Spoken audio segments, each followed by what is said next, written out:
మన కుటుంబాల్లో ఎవరైనా చనిపోతారు అన్నప్పుడు కుమారులు, కోడళ్ళు, బంధువులు అందరూ వస్తారు. ఆ చనిపోతాడు అనే వ్యక్తి దగ్గర నిలబడి అక్కడ ఏం చెప్తాడా అని శ్రద్ధగా ఆలోచిస్తారు. ఒక్కొక్కరి ఆలోచన ఒక్కో రీతిగా ఉంటుంది. కొంతమంది ఏమి ఎవరెవరు వడ్డీలకు ఇచ్చినాడో, ఎవరెవరి కాడ బాండు రాయించుకున్నాడో అవన్నీ చెప్తాడేమో విందామని కొంతమంది ఎక్కువ అదే ఆలోచన ఉంటుంది వాళ్ళు. లేకపోతే డబ్బులు, బంగారం ఏడన్నా దాపెట్టినాడో, యా బ్యాంకు లాకర్లో పెట్టినాడో అది ఏమన్నా చెప్తాడేమో అని పక్కకోరు. నాకు అనుభవం ఉంది కాబట్టి చెప్తున్నాను. పక్క పోకుండా ఎవరు లేనప్పుడు ఎవరైనా ఒకరు వచ్చేది, అమ్మ ఏడ పెట్టావో చెప్పు, ఏమేమి పెట్టావో చెప్పు, ఎవరెవరికి ఇచ్చినావో చెప్పని కూతుర్లు ఒకరి తెలియకుండా ఒకరు, కూతుర్లకి తెలియకుండా కొడుకులు, కొడుకులకి తెలియకుండా కూతుర్లు వచ్చి చిన్నగా. తర్వాత కొంతమంది ఏమి బీరువాలు ఏడాడ ఒక ఆమె చనిపోయింది, ఇంకా ఆ ఇంట్లోకి వచ్చింది, బీరువాలు ఎత్తుతుంది. నేనున్నాను కూర్చొని, నా బీరువా లోపల ఎత్తుతుంది. సీరియల్ గీరియల్ అన్నీ పిలిచి ఏడన్నా పెట్టిందేమో డబ్బులు, బంగారం.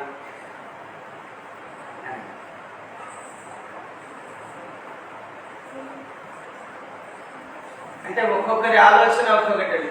ఒక్కొక్కరు ఏమి నానా ఏదైనా నాకు చెప్పాలనుకుంటున్నామో చెప్పు. ఎంత దుర్మార్గుడైనా చనిపోయే ముందు వాళ్ళ నాన్న చెప్పినటువంటి మాటలు మటుకు ఖచ్చితంగా అనుసరిస్తాడు. ఎందుకంటే చనిపోయే ముందు చెప్పినటువంటి మాటలకు విలువ ఎక్కువ. అందరూ శ్రద్ధగా కూడా వింటారు. అలాగే యేసుక్రీస్తు ప్రభు వారు శిలువలో మరణానికి ముందుగా చాలా మాటలు పలికాడు. అయితే శిలువ మీదకి ఎక్కిన తర్వాత 7 మాటలు పలికాడు. శిలువ మోసేటప్పుడు కొన్ని మాటలు పలికాడు. శిలువ శిక్ష వేయబడక మునుపు కొన్ని మాటలు పలికాడు. శిలువ మరణం పొందిన తర్వాత, సమాధిలో పెట్టబడి తిరిగి 3వ దినం లేచిన తర్వాత 40 రోజులు ఈ భూమి మీద సంచరిస్తున్నప్పుడు కొన్ని మాటలు పలికాడు. నేనేమంటానంటే ఆయన చనిపోక ముందు పలికినటువంటి మాటలు కానీ, మరణమును జయించి తిరిగి లేచి పరలోకానికి ఎక్కి వెళ్ళేటప్పుడు చెప్పిన మాటలు ప్రాముఖ్యమైనవి, శ్రేష్టమైనవి, అవి మనం అనుసరించాల్సినటువంటి మాటలు అని నేను చెప్తున్నాను. అవి విలువైన మాట. యేసు ప్రభువును మనం దేవునిగా, రక్షకునిగా మనం అంగీకరించాం కనుక మనకు అవి ఎంతో విలువైన మాటలండి. యేసు ప్రభు కరెక్ట్గా 9 గంటలకు సిలువ వేసినారు. ఆయన 9 గంటల నుంచి సాయంకాలం 3 గంటల వరకు ఆయన సిలువ మీద వేలాడబడుతూనే ఉన్నాడు. వేలాడవేయబడి ఉన్నాడు. ఒక పక్క ఎండలో కాల్చబడుతూ ఉన్నాడు. శరీరం అంతా చీల్చబడింది. ఆ చీల్చబడిన ఆ మెత్తని కండల మీద సూర్యరశ్మి పడుతూ ఉంటే ఆయన వేదన పడ్డాడు, యాతన పడ్డాడు, దప్పికగున్నాడు, కేకలు వేశాడు. శిలువ శిక్షను భరిస్తూ కూడా ఆయన 7 మాటలు పలికాడు. శిలువలో ఆయన మొట్టమొదట పలికినటువంటి మాట లూకా సువార్త 23:34. చదవమ్మా.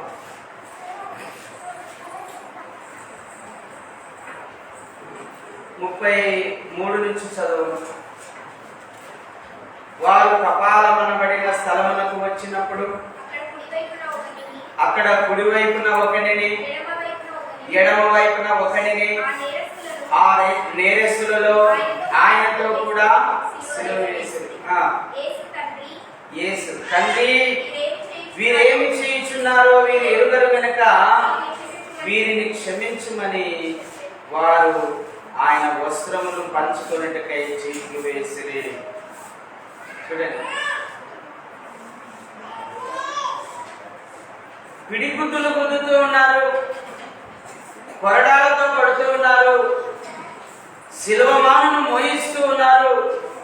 అమ్మా, ఆ శిలువలో చేతుల్లో మేకులు, కాళ్ళల్లో మేకులు కొడుతూ ఉన్నా కూడా ఏమంటున్నాడమ్మా? తండ్రి, వీరు ఏమి చేయుచున్నారో వీరు ఎరుగరు గనుక వీరిని క్షమించుము. అంతే కదండి.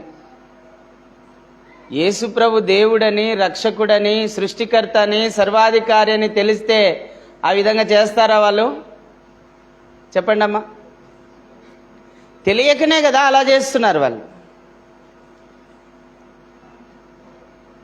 యేసు ప్రభులో మనం చూడగలిగింది ఏంటంటే గొప్ప క్షమాగుణం. హల్లెలూయా. గొప్ప క్షమాగుణాన్ని ఆయనలో మనం చూస్తూ ఉన్నాం. మార్కు సువార్త 2వ అధ్యాయం 10వ వచనం మీ అందరికీ తెలుసు. ప్రభు అంటున్నాడు, మనుష్యుల యొక్క పాపములు క్షమించే అధికారం నాకు ఇవ్వబడింది. మత్తయి సువార్త 6వ అధ్యాయం 14వ వచనం మీ అందరికీ తెలుసు. మనుషుల అపరాధములను మీరు క్షమించకపోయిన ఎడల మీ పరలోకపు తండ్రి కూడా మీ అపరాధములను క్షమించడు. క్షమించండి, మీరు క్షమించబడతారు. ఒకరినొకడు క్షమించుకొనుడి, ఒకరినొకడు ఆదరించుకొనుడి, ఒకరి కొరకు ఒకరు ప్రార్థన చేయుడి, ఒకరినొకరు ధైర్యపరచుకొనుడి అని ప్రభు చెప్తున్నాడండి. క్షమించమని చెప్తున్నాడండి. యేసుప్రభు శిష్యుల్లో ఒకడు వచ్చాడు యేసుప్రభు దగ్గరికి. ప్రభువా, నా సహోదరుడు నా ఎడల తప్పు చేసిన ఎడల నేను ఎన్ని మార్లు వాడిని క్షమించాలి అని అడిగాడండి. బాగుందా ప్రశ్న? ప్రశ్న బాగుందమ్మా? నా సహోదరుడు నా ఎడల తప్పు చేసిన ఎడల వాణిని నేను ఎన్ని మార్లు క్షమించాలి? ఎన్ని మార్లు క్షమించాలి? ప్రభు అంటున్నాడు 70 ఏళ్ల మార్లు అన్నాడండి. ఒకవేళ 2 విధాలుగా చెప్పుకోవచ్చు మనం. 70 × 7 వేస్తే 490 సార్లు. ఇంకో మాట కూడా చెప్పుకోవచ్చు మనము, 70 years అంటే ఇంకా చెప్పండి. నా మాటలో నేను చెప్తున్నాను, మనము బతికిన నాళ్ళు క్షమిస్తూనే ఉండాలి. హల్లెలూయా. బ్రతికి ఉన్నన్నాళ్ళు, చనిపోయేంత వరకు, ఈ లోకాన్ని విడిచేంత వరకు, పరలోకం చేరేంత వరకు మనం క్షమిస్తూనే ఉండాలి, క్షమిస్తూనే ఉండాలి, క్షమిస్తూనే ఉండాలి. ఎక్కడ క్షమిస్తాం? నీ కాళ్ళు ఇరుగా, నీ నోరు పడిపోను, నీకు పక్షవాతం రాను, మంచాన పడదు గాక, ఎన్ని చెప్తామో మనం కోపం వచ్చి కదా, నాశనం అయిపోతావురా నువ్వు అంటాం.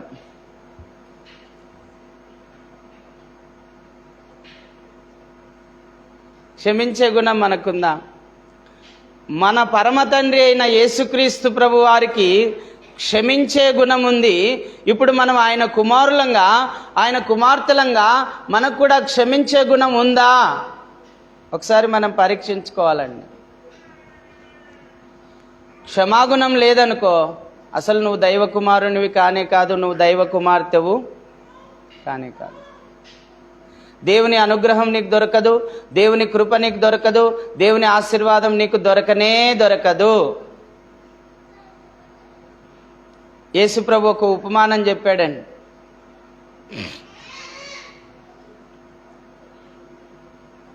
ఒక ఉపమానం చెప్పాడండి.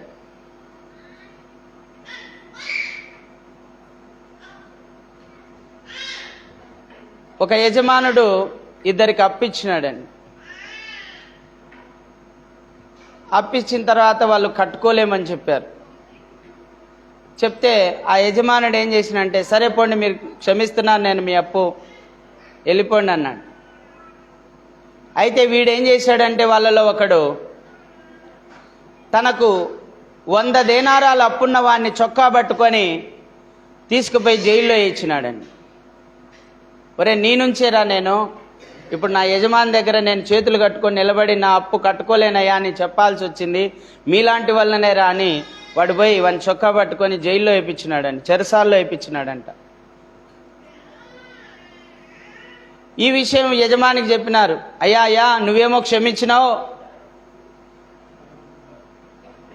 నువ్వైతే కొన్ని లక్షల రూపాయలు క్షమించినావు, వాడు కేవలం 100 దేనారాల కోసం వాడు ఒకరిని తీసుకుపోయి జైల్లో వేయించినాడయ్యా అంటే, వాడిని పట్టుకరా అన్నాడు. పట్టుకొచ్చినాక, నేను నిన్ను క్షమించాను, నువ్వు కూడా క్షమించాలి కదా. హల్లెలూయా. అర్థమవుతుందన్న? నేను నిన్ను క్షమించాను, నువ్వు కూడా క్షమించాలి కదా. నేను లక్షల రూపాయల్లో నిన్ను క్షమించిన, నువ్వు ఒక 100 రూపాయలు క్షమించలేవా? ఒక 500 క్షమించలేవా? ఒక 1000 రూపాయలు క్షమించలేవా? అసలు ఒక మాట ఉందండి బైబిల్లో, ఎవడన్నా నీ అంగి అడిగితే నీ పై బట్ట కూడా, ఇంకా అంగి లేకుండా పోవాలా మనం ఇంటికి.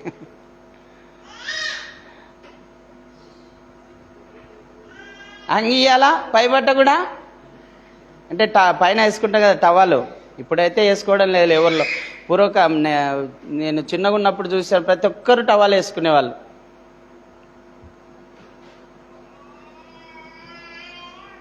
ఆ పై బట్ట అంగి 2 ఇవ్వాలంట.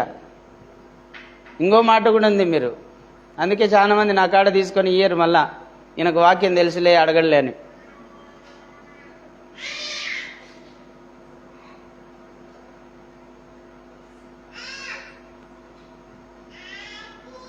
ఏంటంటే అప్పుగా ఇస్తే మళ్ళీ అడగకూడదంట.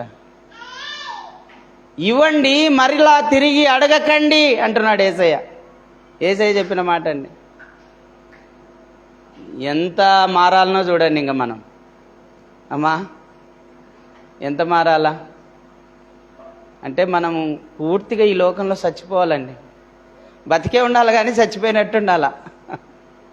అర్థమవుతుందా మీకు? బతికే ఉండాలా కానీ చచ్చిపోయినట్టు ఉండాలా.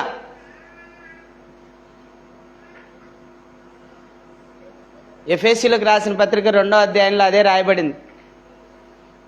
మీరు పాపము చేత చచ్చిన వారైండగా క్రీస్తు శిలువ మరణము ద్వారా మీరు బ్రతికించబడ్డారు ఇప్పుడు. కాబట్టి ఇక మీరు శరీర విషయంలో ఎలాగుండాలంట? చచ్చిన వారిలాగా ఉండాలి. హల్లెలూయా. పాప విషయంలో ఎట్లుండాలో? మీరు చచ్చిన వారిగా ఉండాలి. చచ్చిన వాళ్ళు పాపం చేస్తారమ్మా? చలనమే ఉండదు, జీవమే ఉండదు, ఇంకేం పాపం చేస్తారు? చావాలి. పాప విషయంలో చనిపోయి ఆత్మ విషయంలో జీవించడమే క్రైస్తవ్యం. క్రైస్తవ్యం అంటే అర్థం ఏంటంటే పాప విషయంలో చనిపోయి ఆత్మ విషయంలో జీవించడమే.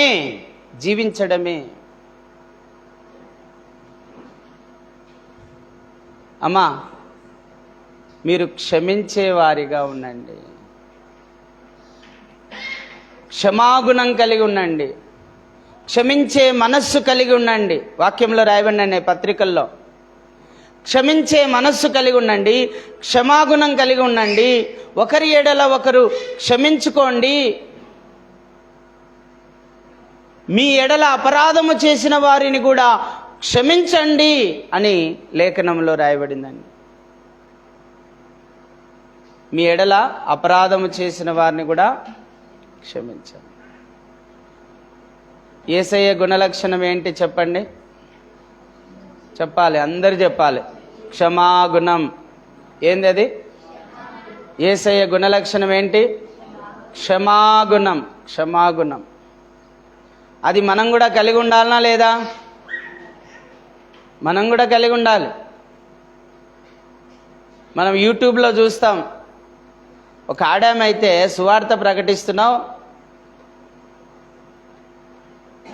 మా దేవుడు కాదాయన, మాకు ప్రకటించాకు, ఇక్కడ ప్రకటించాకు, వెళ్ళిపో అని ఈ చెంప వాయిస్తూనే ఉందండి. సుమారుగా 5-6 సార్లు కొట్టింది.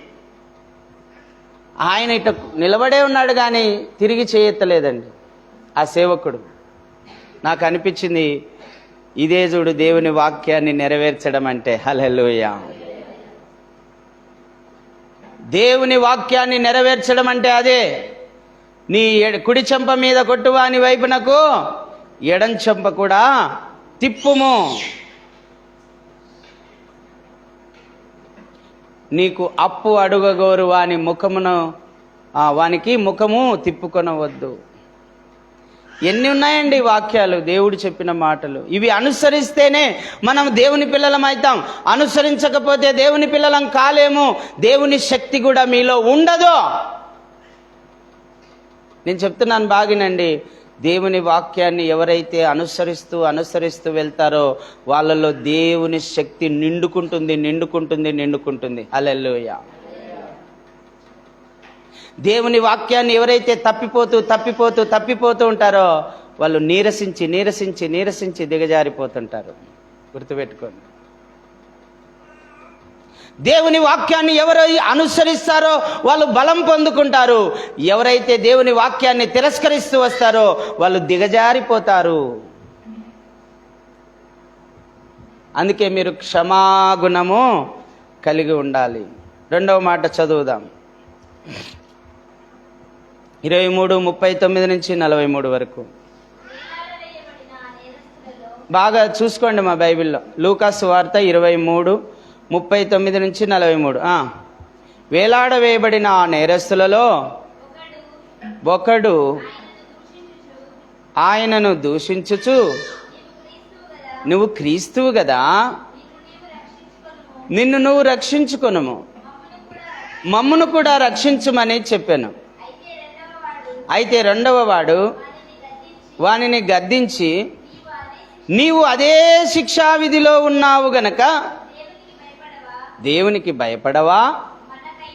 మనకైతే ఇది న్యాయమే.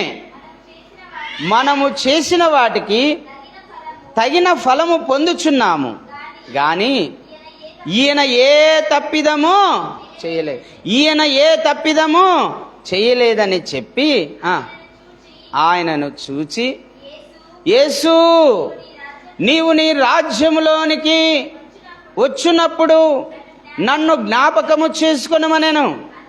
అందుకు ఆయన వానితో, నేడు నీవు నాతో కూడా పరదేశులో ఉందువని నిశ్చయముగా నీతో చెప్పుచున్నానెను. హల్లెలూయా. 2వ మాట అండి ఇది. నేడు నీవు నాతో కూడా పరదేశులో ఉందువని నిశ్చయముగా నీతో చెప్పు. ఇది 2వ మాట. సిలువలో యేసయ్య పలికినటువంటి ఈ 2వ మాట ద్వారా మనం నేర్చుకుంటున్నాం ఏందంటే, యేసయ్యకు పరలోక రాజ్యంలో చేర్చుకునే అధికారం ఉంది. హల్లెలూయా. ఏం అధికారం ఉందమ్మా యేసయ్యకు? మానవుని యొక్క ఆత్మను పరలోకములో చేర్చే అధికారం ఉందండి. మానవుని యొక్క ఆత్మను, మళ్ళొకసారి చెప్తున్నా బాగానండి, మన యొక్క ఆత్మను పరలోకంలో చేర్చేటువంటి అధికారం ఎవరికి ఉంది? యేసయ్యకుంది. మొదటి మాట ద్వారా క్షమాగుణాన్ని నేర్చుకుంటున్నాం. 2వ మాట ద్వారా యేసయ్యకున్న అధికారాన్ని తెలుసుకుంటున్నామండి. యేసయ్యకు ఒక అధికారం ఉంది. ఒక మనిషి యొక్క ఆత్మను పరలోకం చేర్చుటకు ఆయనకు అధికారం ఉంది. పాతాళానికి పంపుటకు కూడా ఆయనకు అధికారం ఉంది. అందుకే ప్రభు అంటాడు, ఒక మనుష్యుని దేహమును ఆత్మను నరకములో పడద్రోయువానికి మీరు భయపడాలి. మనం ఎవరికి భయపడతాం? ఫ్యాక్షనిస్టులకైతే భయపడతాం, రాజకీయ నాయకులకైతే భయపడతాం, ప్రభుత్వ ఉద్యోగులకు, మన పై అధికారులకైతే భయపడతాం. యేసయ్యకు భయపడం, యేసయ్య సేవకులకు భయపడం. అసలైన వాళ్ళకు భయపడం, అనవసరమైన వాళ్ళకు భయపడతాం. అందుకే ప్రభు అంటాడు, నీ దేహమును నీ ఆత్మను చంపువానికి భయపడకుడి, నీ ఆత్మను నీ దేహమును నరకములో పడద్రోయువానికి భయపడండి. ఎవరికి భయపడాలి ఇప్పుడు చెప్పండి? మనం యేసయ్యకు భయపడాలి. ప్రతి మానవుడు భయపడాల్సింది యేసు ప్రభుకు. హల్లెలూయా. కానీ లోకంలో ఎవరికి భయపడరు? యేసు ప్రభుకే భయపడరు. అందరికీ భయపడతారు. మారెమ్మని చూసినా భయపడతారు, సుంకులమ్మని చూసినా భయపడతారు, దుర్గమ్మని చూసినా భయపడతారు, నందవరం సౌడమ్మని చూసినా భయపడతారు. ఎందుకంటే చూస్తేనే వాళ్ళకు భయం అయిపోతుంది. వాళ్ళకు యేసయ్యను చూస్తే భయం ఉండదు వాళ్ళకు. క్షమిస్తాడులే ఆయన. మనకు కూడా భయం ఉండదు, క్రైస్తవులకు కూడా. ఎందుకు? క్షమిస్తాడు ఆయన. అంత పెద్దగా పట్టించుకోవాల్సిన అవసరం లేదు యేసయ్యను. లెక్కల కదా. పాపం చేసిన వెంటనే కాలో చెయ్యి ఇరగొడితే అప్పుడు లెక్కలోకి వస్తాడు. లెక్కల ఎందుకు? ఏమన్నాడు? క్షమిస్తాడు.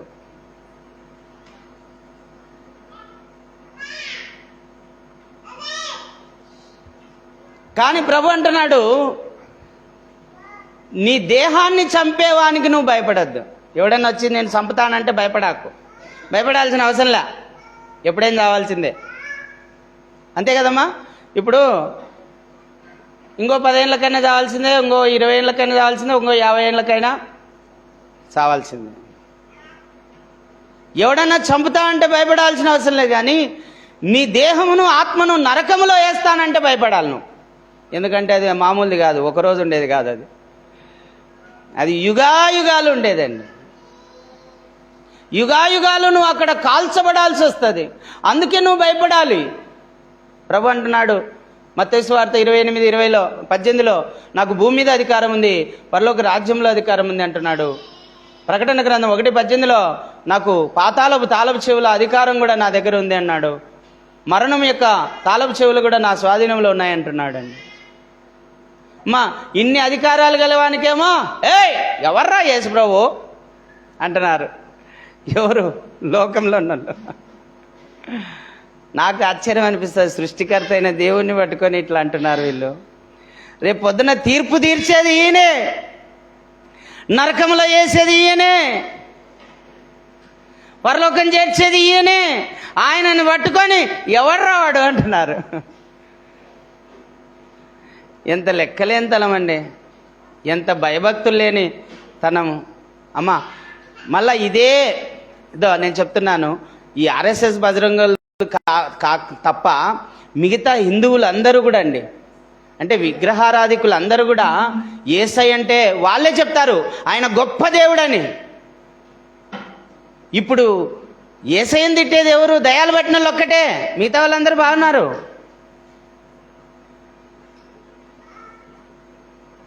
అందరూ బాగున్నారు, వీళ్ళొక్కటే అట్లా.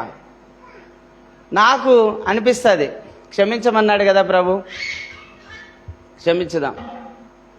ఒక్కోసారి అనిపిస్తుంది శరీరంలో ఉన్నప్పుడు దొంగసాటుకు పోయి కాల్చొద్దామా అనిపిస్తుంది.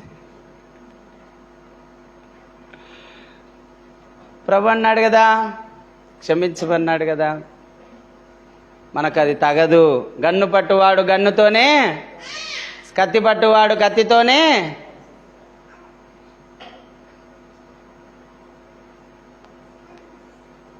అప్పుడప్పుడు రోషం వస్తుంటుంది మనకు కూడా. శరీరం ఉంది కదా శరీరం ఉంది కదా. కానీ ప్రభు చెప్పిన మాట ఏంటంటే క్షమించండి. హల్లెలూయా. వాళ్ళు దూషించినా క్షమించండి, వాళ్ళు హింసించినా క్షమించండి, మిమ్మల్ని చంపినా క్షమించండి. స్టెయిన్స్ గ్రాహం భార్య అనిందంట అండి, ఆయనకు శిక్ష విధించద్దు అండి అని చెప్పిందంట. కానీ ప్రత్యక్ష సాక్ష్యాలు కోర్టుకు దొరికినాయి కాబట్టి శిక్ష విధించినారు. ఎట్లా కాల్చినారో తెలుసామా? ఒరిస్సాలో ఫారినరు, ఆయన 2 మగపిల్లలు రాత్రి అలసిపోయి నిద్రపోతూ సువార్త ప్రకటించి వస్తా దారిలో మధ్యలో నిద్రపోయినారు. వెహికల్ మీద పెట్రోల్ పోసి అంటించేసినారు సేవకుడు 2 పిల్లలు కాలిపోయినారు. భార్య విదేశాల్లో ఉన్నది. ఆమె వచ్చి చూసుకొని అంత్యక్రియలన్నీ జరిగిన తర్వాత ఆమెను అడిగినారు, అమ్మ ఏం చేద్దాము, మరి ఎట్లా నువ్వు కేసు అప్లై చేయాలంటే, కేసు వద్దు, ఏమొద్దయ్యా, నా దేవుడు మమ్మల్ని క్షమించినాడు, మేము కూడా అతన్ని క్షమిస్తున్నామని చెప్పింది. హల్లెలూయా. అదండి క్రైస్తవ్యం అంటే. మనమైతే ఊరుకుంటామమ్మా, నా కొడుకునే చంపుతావరా, నీ కొడుకును, మీ నాయన్ను, మీ చెల్లెలను, మీ తమ్ముళ్ళను అందరినీ చంపుతారా నేను అంటారు. ఇప్పుడు చంపేది పోయింది, చేతబళ్ళు తినుక్కున్నారు. ఇప్పుడు 1,00,000 కాదు, 2 లక్షలు కాదు, 10 లక్షలు ఖర్చు పెట్టి చేతిబల్ల చేపిస్తామంటున్నారు. ఇదేనా మీకు ఉండాల్సిన గుణలక్షణాలు? క్షమించండి, మీరు క్షమించబడతారు. హల్లెలూయా. పరలోక రాజ్యములో చేర్చే అధికారం యేసయ్యకుందండి. బాగా వినండి, యేసయ్య సిలువలో ఉన్నాడు. ఈ కుడి వైపున ఒక దొంగ, ఎడం వైపున ఒక దొంగ ఉన్నాడండి. దొంగలలో ఒకనిగా ఎంచబడ్డాడు యేసయ్య. ఆయన ఏ పాపము చేయలేదు, కానీ దొంగలతో పాటు సిలువ వేయబడ్డారని. వాళ్ళ పేరు ఏం పేరు తెలుసా? క్రిస్మస్, మిఖాయేలు, బరబ్బా శిష్యులు వాళ్ళు. ఒకసారి బరబ్బా వచ్చాడు యేసుప్రభు దగ్గరికి. ప్రభువా, నువ్వు నాతో చేయగలిపో, రోమా గవర్నమెంట్ను కూలదోసి మనమే రాజ్యాన్ని స్థాపిద్దామన్నాడు బరబ్బా. అంటే బరబ్బాతో అన్నాడు యేసుప్రభు, నేను నీతో చేయి కల్పను కానీ నీ కోసం నేను మరణిస్తాను. హల్లెలూయా. ఆ మాట నెరవేర్చుకున్నాడండి ఆయన. ఎట్లా అంటే, ఈ యూదులందరూ కేకలేశారు, బరబ్బాను విడుదల చేయి, యేసుకు సిలువ వేయండి అని. యేసయ్యకు సిలువ పడింది, బరబ్బాకు విడుదల వచ్చింది. హల్లెలూయా. మాట ఇచ్చి తప్పే దేవుడు కాదు ఆయన. మాట ఇచ్చినాడు, నెరవేర్చుకున్నాడు. అందుకే చరిత్రకారులు చెప్తారు, బరబ్బా యేసుప్రభు నమ్ముకున్నాడంట అండి. హల్లెలూయా. బైబిల్లో రాయబడలేదు కానీ చరిత్రకారులు చెప్తారు, బరబ్బా యేసుప్రభు నమ్ముకున్నాడంట. ఎందుకంటే ఆయన మాట గుర్తుకొచ్చింది, బరబ్బా నేను నీతో చేయగలపను కానీ నీ కోసం నేను, ఆయన కోసమే కాదండి, మనందరి కోసం, ప్రపంచంలో ఉన్న మానవులందరి కోసం చనిపోయాడు ఆయన. హల్లెలూయా. యేసయ్య నామమునకే మహిమ కలుగును గాక. ఈ ఎడం వైపున ఒకడు దొంగ ఉన్నాడండి. వాడు అంటున్నాడు, నువ్వు క్రీస్తువు కదా, నిన్ను నువ్వు రక్షించుకొని నన్ను కూడా రక్షించు అంటున్నాడు, మమ్మల్ని కూడా రక్షించు అంటున్నాడు. అంటే ఇంకా తాగాలా, తినాలా, ఇక్కడే ఇంక దొంగతనాలు చేసుకుంటూ ఉండాలని వాడు బతికి శిలువలో వేలాడుతున్నాడు. చచ్చిపోతాడు కొద్దిసేపు ఉంటే, ఇంకా బతకాలని ఆశవానికి.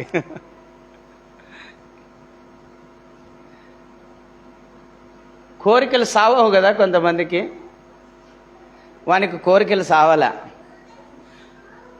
ఈ కుడివైపునున్న దొంగ అంటున్నాడు, నువ్వు దేవునికి భయపడవా? ఎడమవైపునున్న దొంగతో, నువ్వు దేవునికి భయపడవా? మనము పాపము చేసినాము, మనము చేసిన దానికి శిక్షను అనుభవిస్తున్నాము, కానీ ఈయన ఏ తప్పిదమో, యేసు ప్రభులో ఏ పాపము లేదండి. ఆయన కామ క్రోధ మద మత్సర లోభ మోహములను జయించాడు.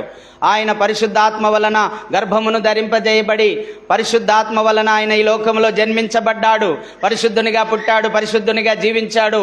పాపులమైన మనందరి కోసం సిలువలో ఆయన మరణించాడు, యజ్ఞముగా చేయబడ్డాడు, బలియాగమయ్యాడు. సర్వలోక పాప పరిహారో రక్త ప్రోక్షణం అవశ్యకం తద్రక్తం పరమాత్మేన పుణ్యదాన బలియాగమని వేదాలు చెప్తున్నట్లుగా ఈ సర్వలోక పాప నివారణ కొరకు సిలువలో ఆయన బలియాగమయ్యాడు, యజ్ఞముగా అర్పించబడ్డాడు, రక్తమును కార్చాడండి. పరమాత్ముని యొక్క రక్తము ద్వారా ఈరోజు మనం అందరము విమోచించబడ్డాం. హల్లెలూయా. అని నువ్వు దేవునికి భయపడవా?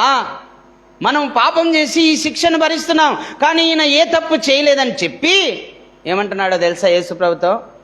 ప్రభువా, నీ రాజ్యముతో నువ్వు వచ్చినప్పుడు నన్ను కూడా, అంటే దాని అర్థం ఏందమ్మా? నువ్వు మళ్ళా వస్తాను చెప్పావు కదా, మళ్ళా మధ్యాకాశానికి వస్తాను, మిమ్మల్ని అందరినీ తీసుకొని వెళ్తానని చెప్పావు కదా, అప్పుడు నన్ను కూడా తీసుకుపోయా అని అడిగాడండి. ఎంత మంచి జ్ఞానం ఉందండి ఆయనకు. ఈరోజు జ్ఞానం లేక చస్తున్నారండి చాలామంది. దేవుణ్ణి ఏం అడగాలనో కూడా తెలియదు వాళ్ళకు. పొద్దున్న లేచినాంచి ఫ్రిడ్జు, కూలరు, వాటరు, ఇల్లు, పొలము, డబ్బు, వెండి, బంగారే అడుగుతున్నారు. కానీ ఎవడన్నా అడిగినాడా, అయ్యా నువ్వు మధ్యాకాశానికి వచ్చినప్పుడు నన్ను మర్చిపోకుండా నీ రాజ్యంలో చేర్చుకొని ఎప్పుడన్నా అడిగినావా? ప్రార్థన కూడా నేర్చుకోవాలండి మనము. ఈ కుడివైపున ఉన్న దొంగను చూసి నేర్చుకోవాలి మనం. ఆయన శరీర సంబంధమైన కోరికలు అడగలేదు, తన ఆత్మకు రక్షణను కోరాడండి. హల్లెలూయా. వెంటనే ప్రభు ఏమంటున్నాడు, చదవమ్మా. అందుకాయన అంటే యేసు ప్రభు ఆయనతో నేడు అంటే ఎప్పుడు? ఇప్పుడే. నీవు నాతో కూడా పరదేశులో ఉందువని నిశ్చయముగా నీతో చెప్పుచున్నాను నేను. హల్లెలూయా. అయిపోయా, శాంక్షన్ అయిపోయింది. అడుగుడి ఇవ్వబడును, నా నామమున మీరు నన్ను ఏమడిగినను నేను చేస్తాను. ఏమ్మా, భలే లక్కీ ఛాన్స్ కదా. చాలా మంది అట్లే అనుకుంటున్నారు. ఆ దొంగ లెక్క చివరి క్షణంలో వేడుకుంటే వెళ్ళిపోతాంలే పరలోకంగా అనుకుంటున్నారు. అంటే భూమి మీద తిరిగిన రోజులు బాగా తిరిగేది, చివరిగా చచ్చిపోయేటప్పుడు ప్రభా నన్ను క్షమించుకుని నీ రాజ్యం చేర్చుకొని అంటే వెంటనే చేర్చేసుకుంటాలే అని మనం అనుకుంటున్నాం కదా. నిజమేనండి. ఎంత కరుణామయుడైనా, ఎంత దయామయుడండి. బ్రతికినన్ని రోజులు దొంగతనాలు చేశాడు, నరహత్యలు చేశాడు ఈ మికాయేలు. బ్రతికినన్ని రోజులు బరబ్బా అమ్మడి తిరుగుతూ అన్యాయపు సిరిని సంపాదించుకొని ఆ అన్యాయపు సిరితో భోజనం చేస్తూ రక్తపు కూడు తిన్నాడు. అలాంటి వ్యక్తికి కూడా పరలోకం దొరికిందండి. హల్లెలూయా. సూక్ష్మములో మోక్షం ఇచ్చే దేవుడండి యేసు ప్రభు. ఒక్క మాట చాలు, ప్రభువా నన్ను నీ రాజ్యం చేర్చుకో అంటే చాలు చేర్చుకునే దేవుడు యేసయ్య. హల్లెలూయా. ప్రభువా నా పాపములు క్షమించు అంటే చాలు క్షమించే దేవుడు ఆయన. హల్లెలూయా. నీ పాపాలు క్షమిస్తాడు, నిన్ను పరలోకం చేరుస్తాడు. అదేనండి ఆయన గొప్పతనం. మూడో మాట చూద్దాం. యోహాను 19, యోహాను సువార్త 19వ అధ్యాయం. మరొక పాట పాడుకుందాం ఈ వాక్యాన్ని ధ్యానం చేసిన తర్వాత.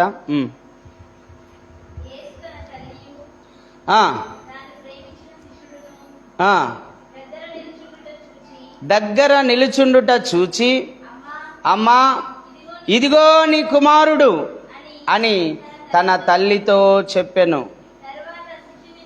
తరువాత శిష్యుని చూచి, ఇదిగో నీ తల్లి అని చెప్పెను.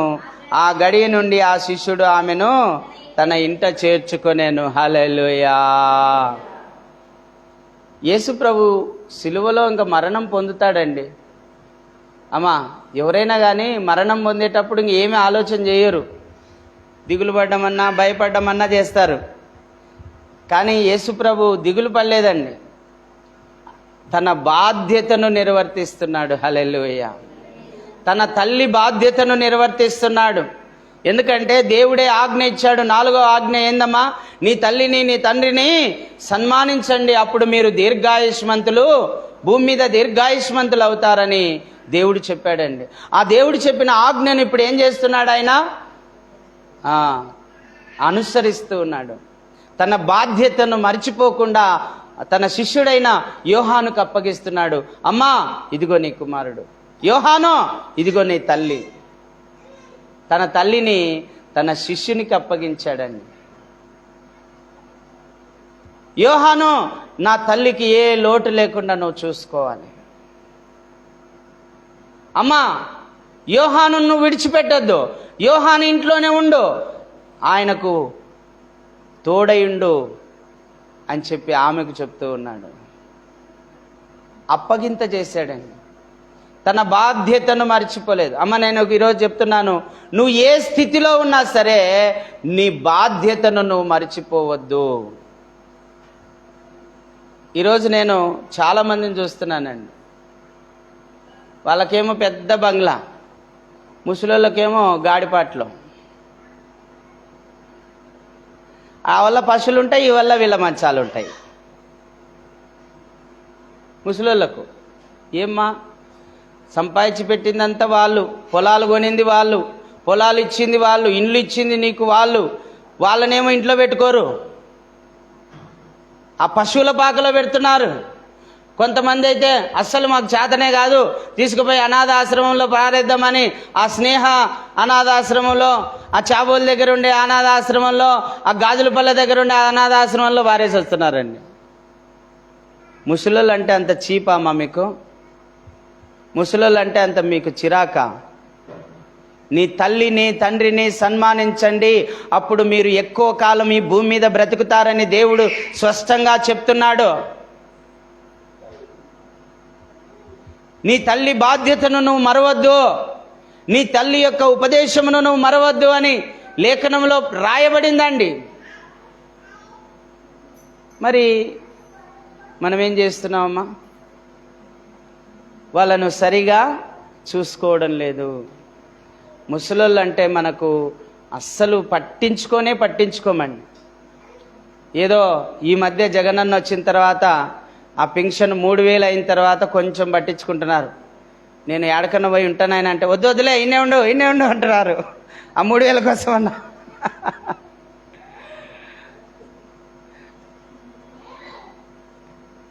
దేవుడు ఎంత మేలు చేస్తున్నాడండి. తల్లిని తండ్రిని సన్మానించండి, అప్పుడు మీరు దీర్ఘాయుష్మంతులు అవుతారు. ప్రభునందు ప్రియులారా, చిన్నప్పుడు వాళ్ళు మనము లెట్రిన్ కూర్చుంటే వాసన వస్తున్నా సరే వాళ్ళు కడుగుతారు. చిన్నప్పుడు వాళ్ళు మనల్ని ఎలా పెంచింటారు. నేను చూస్తుంటాను రోజు, మా హోలీ ఫేత్ మా పాప నయేమి చేస్తూ ఉంటుంది. అది స్మెల్ వస్తుంటుంది, భారంగా వస్తుంటుంది, ఇబ్బందికరంగా ఉంటుంది. అయినా కూడా తల్లి ఎంత బాగా చేస్తుందండి. మరి చిన్నప్పుడు వాళ్ళు మనకు చేశారు కదా, మరి వృద్ధాప్యంలో మనం కూడా వాళ్ళకి చేయాలి కదా.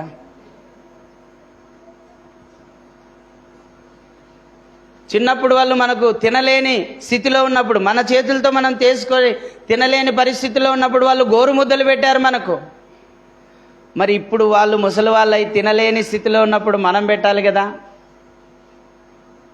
ఆ భాగ్యం నాకు దేవుడు ఇచ్చాడండి. వాళ్ళ మలగడిగేటువంటి భాగ్యము, వారికి గోరుముద్దలు తినిపించే భాగ్యము నాకు దేవుడు కలగజేశాడు. అలాంటి భాగ్యం మీకు కూడా కలుగునుగాక.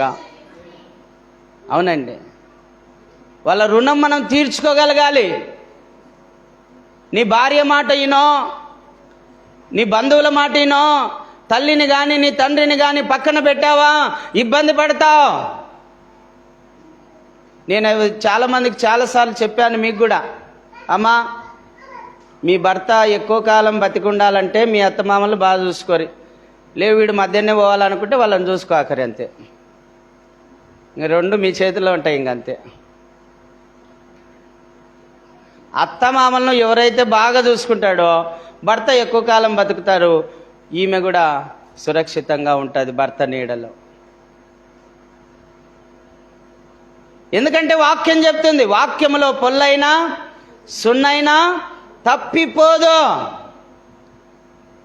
అందుకే తల్లి బాధ్యత కానీ తండ్రి బాధ్యత కానీ మరవద్దు. ఒక ఆయన అంటున్నాడు, స్వామీజీ తల్లిదండ్రులను సన్మానించండి అని చెప్తారు, కానీ వాళ్ళే ఎక్కువ ఆశ్రమాలు పెట్టేది, వృద్ధాశ్రమాలు వాళ్ళే పెట్టేది, వృద్ధాశ్రమాలు క్రైస్తవులే పెట్టేది. ఎందుకు పెడుతున్నారు? క్రైస్తవులు వృద్ధాశ్రమాలు పెట్టినా ఆ వృద్ధాశ్రమంలో ఉండేది ఎవరో తెలుసా? అందరూ హిందువులేనండి. ఒక ఆయన ఇక్కడ బరగొడ్లు కాసుకొనికి వచ్చినాడు. ఒక ఆయన వచ్చి ఇట్లే ముసలోళ్ళ గురించి మాట్లాడుతూ మా ఊర్లో ఉన్నాడయ్యా ఒక ఆయన, ప్రభువుని నమ్ముకున్నాడు, వాళ్ళు దేవుని నమ్ముకున్న వాళ్ళు వాళ్ళ తల్లిదండ్రులను ఎంత బాగా చూసుకుంటారయ్యా వాళ్ళు అంటే. నేను చెప్పాను, వాక్యంలో రాయబడిందయ్యా, దేవుడు చెప్పాడు తల్లిని తండ్రిని సన్మానించమని. ఆ వాక్యం వాళ్ళకు తెలుసు కాబట్టి వాళ్ళు అనుసరిస్తున్నారంటే, అవునయ్యా క్రైస్తవులే బాగా చూసుకుంటారు తల్లిదండ్రులను, మా ఇళ్ళల్లో ఎవడు చూసుకోవడం చెప్తున్నాడు. ఆయనే బరగడ్లు కాసుకొని ఇంటికి వచ్చిన ఆయన ఈడ కూర్చొని చెప్తున్నాడు.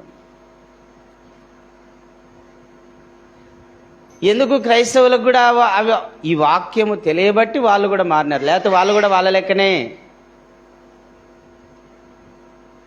మనుషులందరూ పాపులే. అయితే దేవుని వాక్యం మనల్ని స్వతంత్రులుగా చేస్తుంది.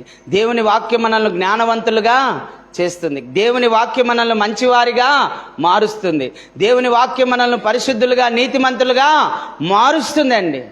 అందుకే అమ్మా, నీ తల్లిని మరవద్దు, నీ తండ్రిని మరవద్దు.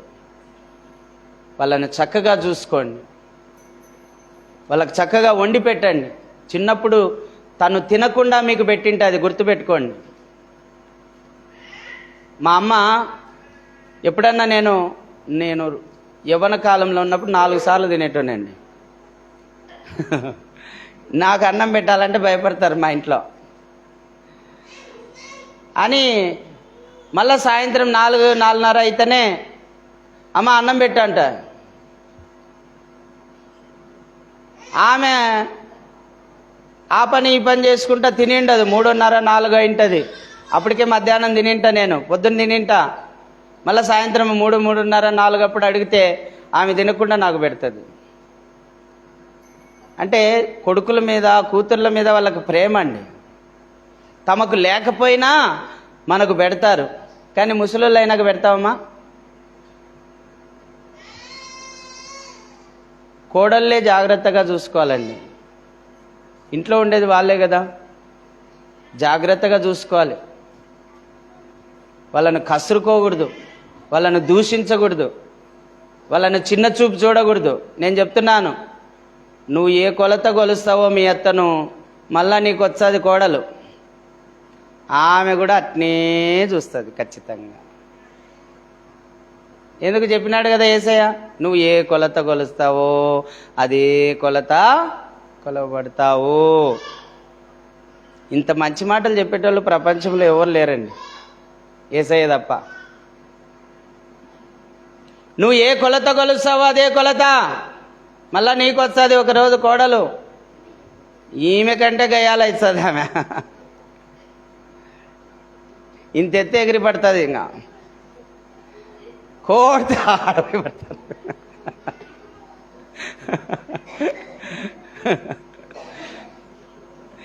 జాగ్రత్త, తల్లిదండ్రులను సన్మానించేది నేర్చుకోండి. 4వ మాట మత్తయి సువార్త 27. మత్తయి సువార్త 27.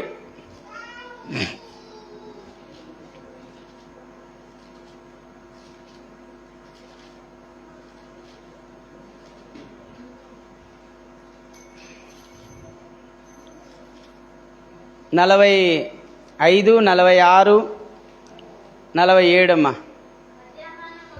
మధ్యాహ్నం మొదలుకొని 3 గంటల వరకు ఆ దేశమంతటా చీకటి కమ్మెను.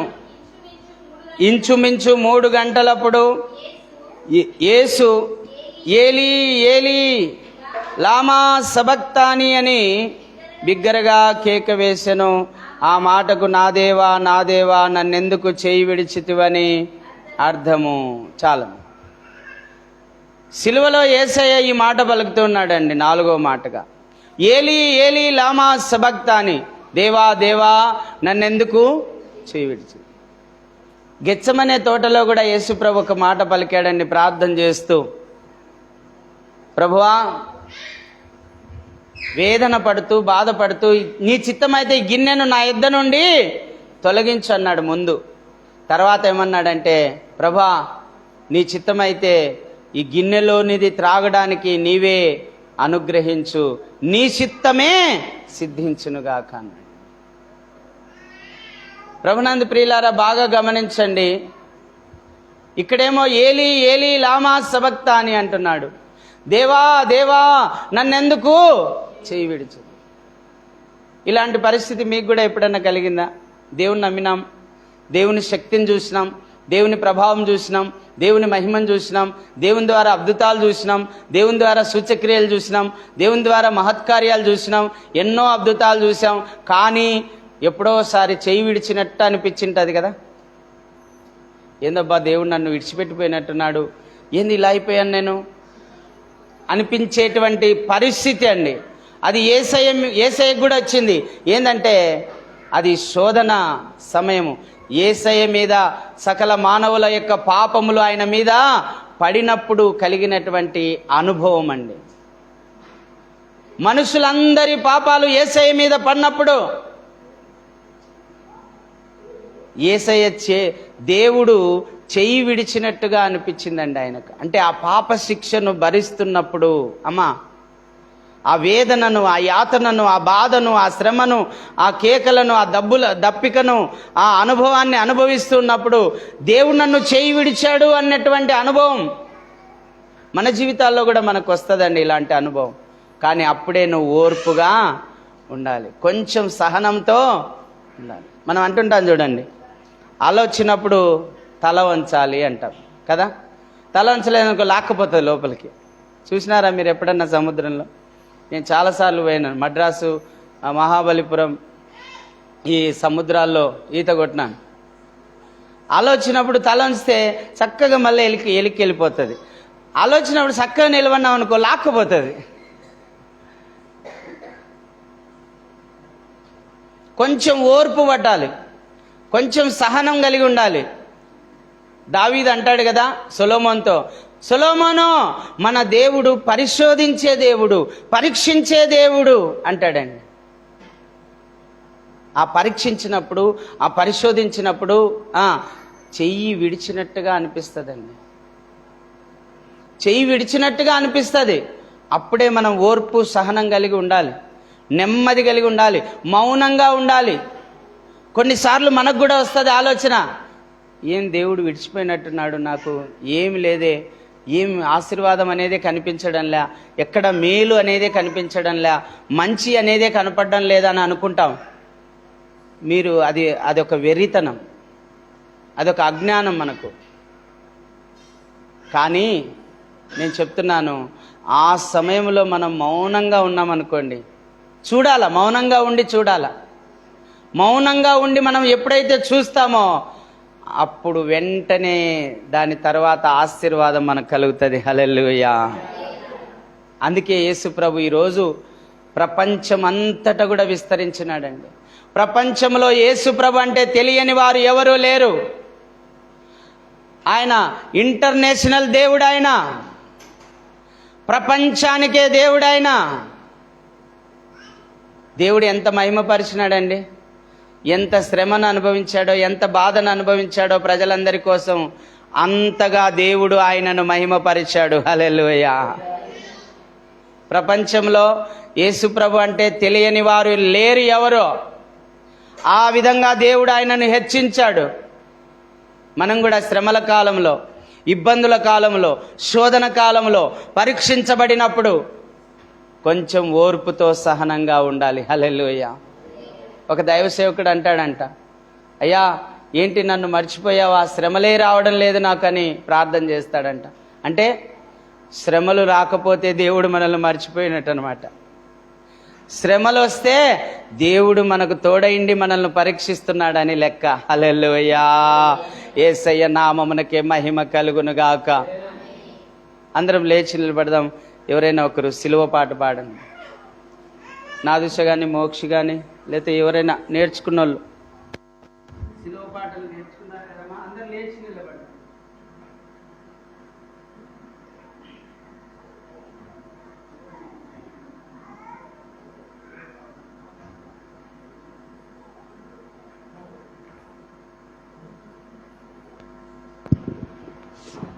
హల్లెలూయా.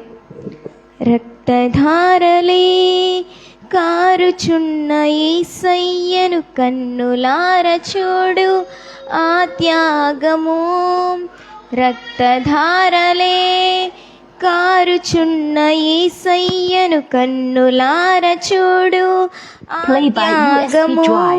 అది నీ కోసమే నా కోసమే కలువరి పయనం, అది నీ కోసమే నా కోసమే కలువరి పయనం. రక్తధారలే కారుచున్న యేసయ్యను కన్నులార చూడు. ఆ త్యాగము నా మోహపు చూపులే నా ప్రభువుకు శాపమై మోమున ఉమ్మేయబడినది. నా చేతి పాపమే నా తండ్రికి శోధనై చేతిలో శిలలు దిగబడినవి. నా మోహపు చూపులే నా తండ్రికి శాపమై మోమున ఉమ్మేయబడినది. నా చేతి పాపమే నా తండ్రికి శోధనై చేతిలో శీలలు దిగబడినవి. అది నీ కోసమే మరి నా కోసమే కలువరి పయనం. రక్తధారలే కారుచున్న యేసయ్యను కన్నులార చూడు. ఆ త్యాగము కరుణామయుడు కనికర సంపన్నుని కాళ్ళలో శీలలు దిగబడినవి. నోటి మాటతోనే స్వస్థతనిచ్చే ప్రభుకు చేదు చిరకను అందించిరి. కరుణామయుడు కరంకరా సంపన్నుని కాళ్ళలో శీలలు దిగబడినవి. నోటి మాటతోనే స్వస్థతనిచ్చే ప్రభుకు చేదు చిరకను అందించిరి. ఇంకెన్నిసార్లు చేయాలి సిలువ యాగము, అది నీ కోసమే నా కోసమే కలువరి పయనం. అది నీ కోసమే అది నా కోసమే కలువరి పయనం. రక్తధారలే కారుచున్న యేసయ్యను కన్నులార చూడు. ఆ త్యాగము అది నీ కోసమే అది నా కోసమే కలువరి పయనం. అది నీ కోసమే అది నా కోసమే కలువరి పయనం. రక్తధారలే కారుచున్న యేసయ్యను కన్నులార చూడు. ఆ త్యాగము ఆ త్యాగము. హల్లెలూయా.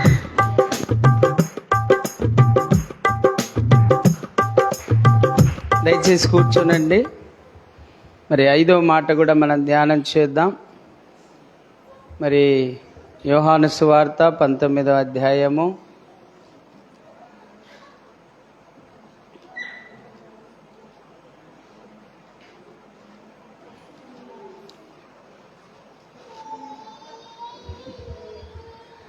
'చదవండమ్మా. అటు తరువాత సమస్తమును అప్పటికి సమాప్తమైనదని యేసు ఎరిగి లేఖనము నెరవేరునట్లు నేను దప్పికగొనుచున్నానెను. చిరకతో నిండి ఉన్న ఒక పాత్ర అక్కడ పెట్టి ఉండెను గనుక వారు ఒక స్పంజి చిరకతో నింపి ఇస్సోపు పుడకకు తగిలించి ఆయన నోటికి అందించిరి. చాలు. ప్రేమ కలిగిన తండ్రి, వాక్యమును ధ్యానిస్తూ ఉండగా మీ సహాయం మాకెంతో అవసరం నాయన. పరిశుద్ధాత్మదేవ, నీవే మా మధ్యన ఉండి మీరే మాట్లాడి మహిమ పొందమని యేసు నామములో అడివేడుకొని పొంది ఉన్నాం తండ్రి, ఆమేన్. యేసు ప్రభువారు సిలువలో నేను దప్పిక కొని ఉన్నాను అని పలికాడండి. ఈ మాట ఎందుకు అక్కడ పలికాడు అని రాయబడి ఉంటే ఏమని రాయబడిందంటే లేఖనము నెరవేరునట్లు. ఏందమ్మా? లేఖనము నెరవేరునట్లు నేను దప్పిక కొని ఉన్నాను. అంతేనండి. మనం చదివాం, ధనవంతుడు నేను దప్పిక కొని ఉన్నాను, నా నాలుకను చల్లార్చుటకు లాజర్ను పంపుము అన్నాడు. ఈ దప్పిక ఎక్కడ ఉంది? నిత్య నరకంలో, అగ్నిగుండంలో ఉందండి. ఈ నరక శిక్ష నరకములో పడద్రోయి వారికి పడేటువంటి శిక్ష, దప్పిక అనే శిక్ష. కానీ ఎవరు అనుభవించారు? అది సిలువలో యేసయ్య అనుభవించాడు. యేసు ప్రభు చేతుల్లో మేకులు, కాళ్ళల్లో మేకులు, శరీరం అంతా 39 కొరడా దెబ్బలు. చూడండి, శరీరంలో ఉన్న రక్తమంతా కారిపోయింది, నీరంతా కారిపోయింది. శరీరంలో నాలుక ఎండిపోతూ ఉంది, దప్పిక అవుతూ ఉందండి. నాలుక ఎండిపోతూ ఉన్నా కూడా నీళ్ళిమ్మని అడిగితే నీళ్ళు ఇయ్యలేదండి వాళ్ళు. చేదు చిరకనిచ్చారు, సాంబ్రాణి నీళ్ళు ఇచ్చారు. సాంబ్రాణి నీళ్ళు ఎంత చేదు ఉంటాయండి? ఎప్పుడన్నా చూసారా? సాంబ్రాణి నోట్లో పెట్టుకొని చేదుగా ఉంటుంది. ఆ సాంబ్రాణి కలిపినటువంటి నీళ్లు ఇస్తే ఆయన తాగలేదండి. చేదు ఎవరైనా తాగుతారమ్మా? అది కూడా మామూలుగా గ్లాస్తోనో ఏమిటితోనో ఇచ్చారా? ఊరికే స్పాంజి, అంటే స్పాంజ్ అంటాం కదా మనం, ఆ స్పాంజ్తో ముంచి అద్ది పెదాలకు అంటించినారు. అది పీలుస్తే ఆయన నోరంతా చేదైపోయిందండి. మనం మాట్లాడిన దుర్భాషలకు ఆయనకు చేదు చిరక ఇవ్వబడిందండి. మాట్లాడతారమ్మా మీరు కూడా దుర్భాషలు? వస్తుందా మీకు కూడా? సంగీతం వాయిస్తారా బాగా? సంగీతం ఇళ్ళ దగ్గర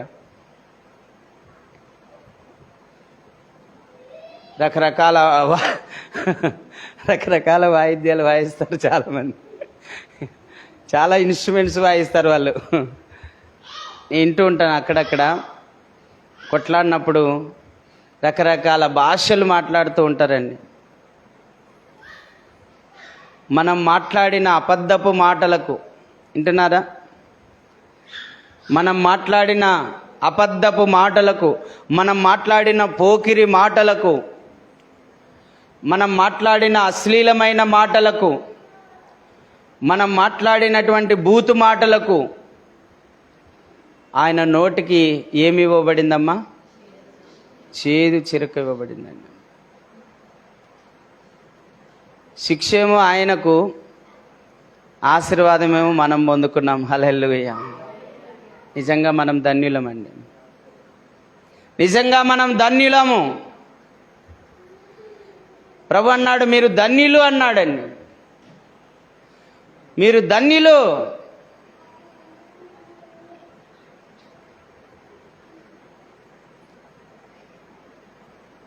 యేసు ప్రభు దేవుడు కాగల జనులు ధన్యులు. ఎందుకో తెలుసా? మన శిక్షనంతా తాను భరించి మనకు ఏ శిక్షా విధి లేకుండా చేశాడు. హల్లెలూయా. నోటికి చేదు చిరక పుచ్చుకున్నాడండి. చేదు రసము తాగాడు ఆయన. చేదు రసము ఆయన నాలుక మీద పెట్టబడినప్పుడు ఆ రుచిని చూశాడు. మనం మాట్లాడిన అబద్ధపు మాటలకు, మనం మాట్లాడిన చెడ్డ మాటలకు, మనం మాట్లాడిన బూతు మాటలకు, మనం మాట్లాడిన అశ్లీలమైన మాటలకు, మనం మాట్లాడినటువంటి ప్రతి మాటకు చేదు చిరక ఆయనకి ఇవ్వబడిందండి. ఆయన దప్పిక కొన్నాడు కానీ దాహము ఇవ్వలేదు. ఆయన ఎందుకు దప్పిక కొన్నాడు అంటే, అమ్మా నీవు నేను నరకములో దప్పిక కొనకూడదని. హల్లెలూయా. నీవు నేను యావత్ మానవుడు, ప్రపంచంలో ఉన్న మానవులందరూ ఆ దప్పిక అనే రుచి చూడకూడదని. దప్పిక అంటే మీకు ఎప్పుడన్నా చూసినారమ్మా? దప్పిక నోరు ఎండిపోయి, నాలుక ఎండిపోయి, పెదాలు ఎండిపోయి, ముఖమంతా వాడిపోయి నీళ్ళు తాగక. మీకుందో లేదో అనుభవం? నాకుందండి. ఎందుకంటే నేను అప్పట్లో షికారు చేసేవాడిని, గన్ను తీసుకొని వేటకు వెళ్ళేవాడిని. ఆ వేటల మోజులో ఆ జింకలెమ్మడి పడి 10 కిలోమీటర్లు వెళ్ళిపోయినాం, ఒక ఊరు ఇడిచిపెట్టి. తీసుకుపోయిన నీళ్ళు అయిపోయినాయి. ఆ మళ్ళా 10 కిలోమీటర్లు తిరిగి ఆ ఊరికి వచ్చే లోపల అయిపోయింది. ఇంకా ముఖం అంతా వాడిపోయింది, పెదాలు ఎండిపోయినాయి, నాలుక కరుసుకుపోయింది నోట్లో. ఇంకా నీళ్లు తాగకపోతే చచ్చిపోతాం, అంత భయంకరం. అప్పుడు ఆ ఊరికి వచ్చిన తర్వాత ఆయన ఒక్కసారి తాగాకన్నాడు. ముందు బట్ట పెట్టుకొని బట్టలో అద్దుకొని చిన్నగా సప్రీ అన్నాడు. తర్వాత తాగమన్నాడు. అట్లా తాగింటే బతికినాను. ప్రైజ్ ది లార్డ్, హల్లెలూయా. దప్పిక అంటే ఎంత మరి ఆ దప్పిక వినండి బాగా. ఆ దప్పిక యేసయ్య పొందాడు, ఇక మన దప్పికను తీర్చాడు. హల్లెలూయా. ఇక మనం దప్పిక కొనాల్సిన అవసరమే లేదండి. దప్పిక అంటే 3 రకాలు గుర్తొస్తాయండి. దప్పికను దాహం అని కూడా అంటారు. అంటారా లేదమ్మా? దాహం అంటారా లేదా?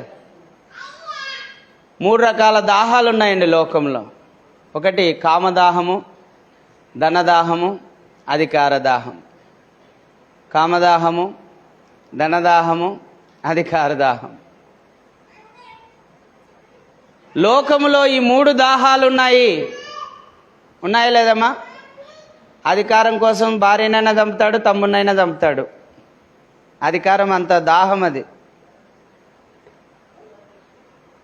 డబ్బు కోసము తల్లినైనా చంపుతాడు, తండ్రినైనా చంపుతాడు, ఆస్తి కోసం. అదొక దాహం.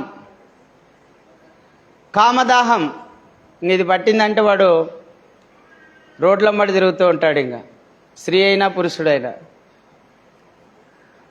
వారి పాదం వాళ్ళ ఇంట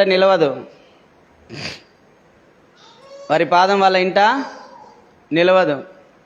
రోడ్లమ్మడే ఉంటుంది, పాదాలన్నీ తిరుగుతుంటాయి. ఇంట్లో ఉండలేరు వాళ్ళు. కామదాహం పట్టిందంటే ఇంట్లో ఉండరు వాళ్ళు, ఎప్పుడు బయటనే. వీధి మూలల్లో, వీధి సందుల్లో తిరుగుతూ ఉంటారు వాళ్ళు. సామెతల గ్రంథంలో రాయమన్నాయి, అవి చెప్తున్నా మీకు. దాని పాదము దాని ఇంట నిలవదు అని రాయబడిందండి. అందుకే ప్రభు అన్నాడు యెషయా గ్రంథం 55లో, దప్పిక కొన్నవారులారా నా యొద్దకు వచ్చి దప్పిక తీర్చుకోనండి. దాహం కొన్నవారులారా నా యొద్దకు వచ్చి దాహం తీర్చుకోండి. ఆకలి కొన్నవారులారా నా యొద్దకు వచ్చి ఆకలి తీర్చుకోండి అన్నాడండి. ఎవరు చెప్పారమ్మా? మన ప్రభువే. వింటున్నారా? మన ప్రభువే.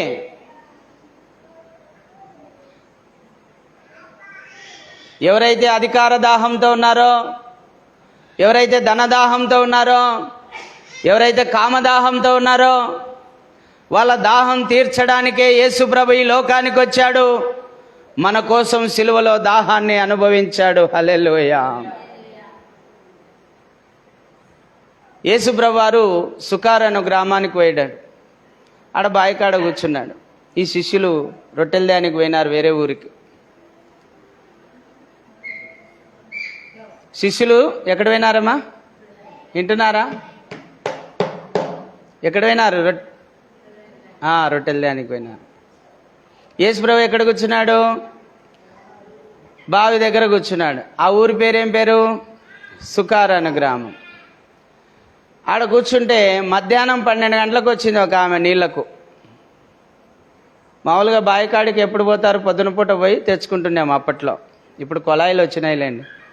వాళ్ళు ఇడిచినప్పుడే మనం పట్టుకోవాలా. మనకు కావాలన్నప్పుడు నీళ్ళు రావు. ఇప్పుడు వాళ్ళు ఇడిచినప్పుడు మనం పట్టుకోవాలా. అప్పుడు అట్ట కాదు. ఊర్లలో ఏం చేశారంటే పొద్దున్నే తెల్లారుజామునే పోయి నీళ్లు తెచ్చుకునేవాళ్ళు. ఇంకో అవకాశం కూడా ఉందిలే, ఎప్పుడు కావాలంటే అప్పుడు తెచ్చుకోవచ్చు మనం, బాగుంది కాబట్టి. ఈమె 12 గంటలప్పుడు వచ్చింది. వస్తే ప్రభు అన్నాడు, అమ్మా నాకు దాహం ఇస్తావా అన్నాడు. మీరు యూదులు కదా, యూదులని ఎట్లా కనుక్కోయింది? వీళ్ళ డ్రెస్సును చూసి కనుక్కుంటారు. పైన దుప్పటి ఉంటుంది, నిలువుటంగి ఉంటుంది. మీరు యూదులు కదా, మేము ఇచ్చే నీళ్లు మీరు తాగరు కదా అని అంటే ప్రభు అన్నాడు, నేను ఎవరో గనక నీకు తెలిస్తే నీవే నన్ను దాహమో అడుగుతావు. నేనిచ్చే నీళ్లు గనక